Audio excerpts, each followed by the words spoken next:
Hey guys, it's Haula here and welcome to my channel.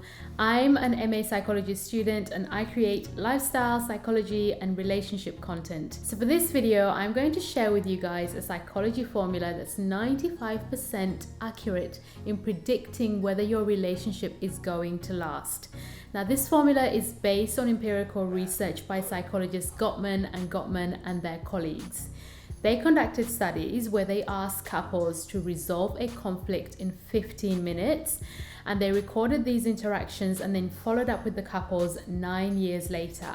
From this research, they were able to predict with 94% accuracy which couples would stay together and which couples would divorce. They came up with what they called the magic golden relationship ratio, which is 5:1.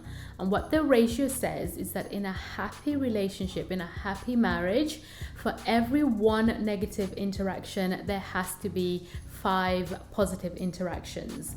So an example of a negative interaction is an argument with your partner, and an example of a positive or 5 positive interactions would be a kiss or a hug, or giving a compliment to your partner, or saying I love you to your partner, or buying a gift. It's also important to note that the 5 positive interactions is the least amount that there has to be for a healthy relationship. So the more positive interactions you have, the better it is for your relationship. On Gottman's website, they actually offer recommendations of key positive interactions that stable couples use regularly in their relationships. The first recommendation is to show interest in your partner, and you do this by asking open-ended questions such as how is your day, how are you feeling, and also maintaining eye contact and actively listening to your partner when they're speaking. The second recommendation is to show affection to your partner, so things like kissing and holding hands and hugging, which actually releases oxytocin, and that increases feelings of closeness, loyalty and trust between you and your partner. And even during a conflict like an argument, displays of physical and verbal affection actually reduce stress. The third recommendation is to show your partner that they matter, and this involves doing small things but doing them often. They don't have to be big grand gestures, just small things that show them that you're thinking of them, maybe bringing them something from outside or bringing up a topic that's really important to them. The fourth recommendation is showing intentional appreciation. So giving compliments to your partner and saying thank you to your partner. Another recommendation is to find opportunities for agreement. Obviously, in a relationship, you are two different people with different perspectives, but the more you can agree on things like values or goals or what to eat tonight, the better for your relationship. Another important recommendation is acceptance of your partner's perspective.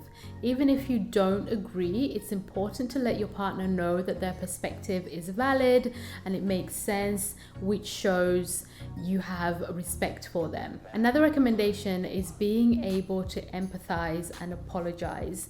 This shows to your partner that you understand and you feel how they're feeling, and it also shows that you're able to apologize when you're wrong, and even if you're not necessarily wrong, you're able to apologize for your part. And finally, make jokes. Humor is important, and being able to laugh in your relationship is key to a healthy and stable relationship. In my own relationship, we laugh a lot. 15 years into this thing, and humor has gotten us through a lot of difficult situations. And even when we're arguing, just being able to laugh during the difficult moments, during the hard moments, is really good for your relationship. And that brings me to the end of this video. I hope you guys enjoyed it. Maybe you can apply the golden ratio to your own relationship. How many positive interactions do you have versus negative interactions? And even if you're going through a hard time, maybe you can use the ratio to improve your relationship. Oh, and if you can think of any other positive interactions that they haven't mentioned that you use in your own relationship,